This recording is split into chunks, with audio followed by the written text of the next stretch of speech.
नमस्कार, स्वागत है आपका आज की वीडियो में। मेरा नाम है बबीता अहीर।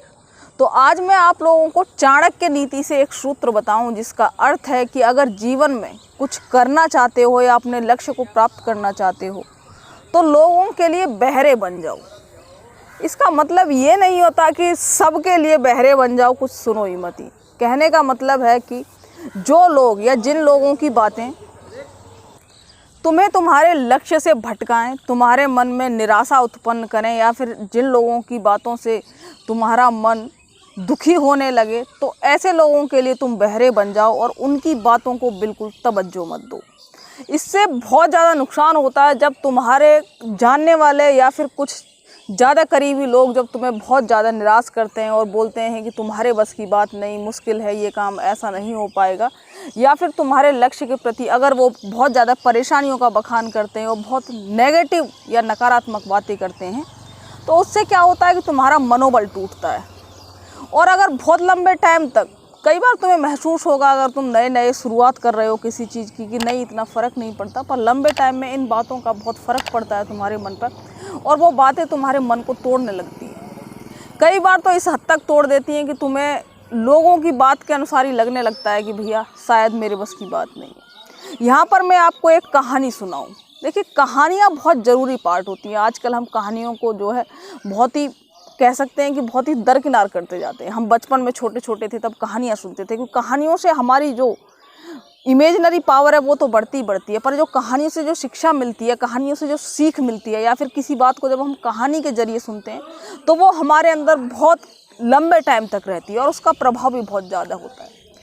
तो कहानी है कि जब एक बार एक पहाड़ था, उसके आसपास मेंढक रहते थे। तो उस मेंढकों का जो एक झुंड था उसने तय किया, या फिर उनका जो टास्क था वो ये था कि जो सबसे पहले पहाड़ पर चढ़कर वापस आएगा वो विजेता होगा। और मेंढकों में ये शर्त थी कि भैया कौन पहले जाएगा और कौन जो है वापस जल्दी से आएगा। तो ये काम था जो मेंढकों को करना था। तो बड़े ही बलशाली जो मेंढक थे उन्होंने अपना एक टीम बनाई और वो उस पहाड़ पे चलने के लिए तैयार हुए। उसी टाइम क्या है, मेंढकों की कहानी है ये, है ना, तो यही कहानी इंसानों पे भी लागू होती है। ठीक है, तो ध्यान से सुनना कहानी को। तो उस जो मेंढकों के और परिवार वाले थे या आसपास के जितना भी मेंढकों का परिवार था या जितना भी कह सकते हैं एक गाँव था, सबके सब आ गए और वहाँ पर उस पहाड़ के पास खड़े हो गए। सभी पहलवान मेंढक चढ़ने के लिए तैयार थे ऊपर पहाड़ पर। पहाड़ काफ़ी ऊंचा था। तो उसी दौरान क्या होता है कि बहुत सारे आसपास के लोग बोल रहे होते हैं कि नहीं, ज़्यादा ऊंचा है ये पहाड़, मुश्किल है इन लोगों से चढ़ पाना और ये नहीं चढ़ पाएंगे इस पर। बहुत सारी नेगेटिव बातें कर रहे थे कि हो सकता है इनमें से कोई अपने हाथ पैर तोड़वा के लौटेगा, कोई मर जाएगा, ये हो जाएगा, पर इस पहाड़ से कोई वापस नहीं आएगा। वो सब लोग बातें सुन रहे होते हैं पर उनके दिमाग में ये बातें कहीं ना कहीं जा रही होती हैं। सब जोश में तो होते हैं पर ये बातें भी कानों में पड़ रही होती हैं उनके, वो सुन तो रहे ही होते हैं। उसके बाद चढ़ाई शुरू हो जाती है।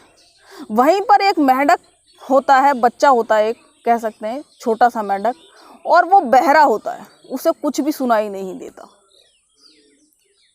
उसे कुछ समझ में भी नहीं आता कि किस चीज़ की प्रतियोगिता चल रही है या क्या चल रहा है, क्या चक्कर है यहाँ, क्या मामला है भैया। तो वो देखता है कि एक जो पहलवान से मेंढक खड़े हैं और वो पहाड़ पर चढ़ने वाले हैं। बस उसे इतना पता होता है क्योंकि वो जो देख रहा होता है कि ये मेंढक कुछ करने वाले हैं या पहाड़ पर चढ़ेंगे, बस। और उसे कुछ सुनाई नहीं देता, आसपास की कुछ चीज़ें ना कुछ पता होता है।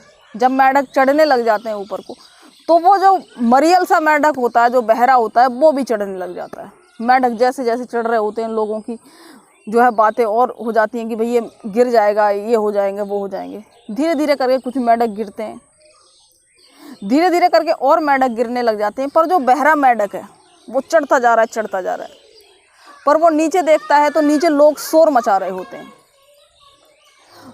वो कह रहे होते हैं कि रहने दो, ये प्रतियोगिता छोड़ दो, सब मारे जाओगे, वापस आ जाओ, वापस आ जाओ। जो लोग सुन रहे होते हैं वो उनमें से कुछ लोग सुन सुनकर वापस आ जाते हैं, कुछ लोग हतोत्साहित होने लगते हैं, वो नीचे गिरने लग जाते हैं मेंढक। पर जो बहरा मेंढक है उसे लगता है कि लोग तालियां बजा रहे हैं, यानी उसे जो बुला रहे होते हैं लोग या शोर मचा रहे होते हैं, उसे सुनाई तो कुछ नहीं देता। उसे लगता है कि वो लोग उसको बोल रहे हैं कि बहुत बढ़िया, आगे बढ़ो। और वो धीरे धीरे करके आगे बढ़ता है और वो मेंढक जो मरियल सा मेंढक था, जिसे सुनाई नहीं दे रहा होता, उसकी माँ भी चिल्ला रही होती है, सब लोग नीचे से बहुत चिल्लाते हैं, बुलाते हैं, पर उसे कुछ समझ में नहीं आता। वो बार बार देखता है, उसे लगता है लोग उछल कूद मचा रहे हैं, उसे लगता है बढ़िया और आगे बढ़ना है।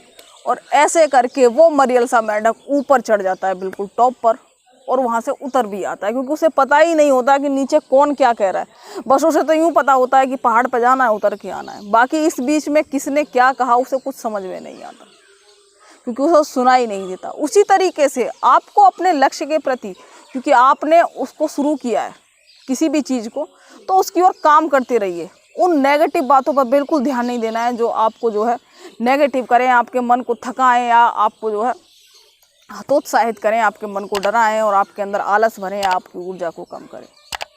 तो उसी तरीके से चाणक्य कहते हैं कि उन नकारात्मक बातों के प्रति बिल्कुल बहरे बन जाओ। जो लोग तुम्हारे जो है कह सकते हैं तुम्हारे लक्ष्य के प्रति तुम्हें बहकाएं, तुम्हें कमज़ोर करने की कोशिश करें, उन सभी के लिए बहरे बन जाओ। तो चाणक्य नीति से ये एक कहानी मैंने आप लोगों को सुनाई। इसी के साथ ही मैं इस दौरान चाणक्य नीति की जितने भी अध्याय हैं, उन सभी अध्यायों से जितनी भी जरूरी बातें हैं या पॉइंट्स वाइज सारी आप लोगों से शेयर करूं, जितनी भी चाणक्य की ज़रूरी या फिर जो आजकल हमारे इस टाइम पर सार्थक बातें हैं या फिर ऐसी बातें हैं जो हम सभी को अपने जीवन में अप्लाई करनी चाहिए। ठीक है, तो चाणक्य नीति की वो सारी बातें हम इस चैनल पर देखेंगे। तो चलिए, थैंक यू सो मच।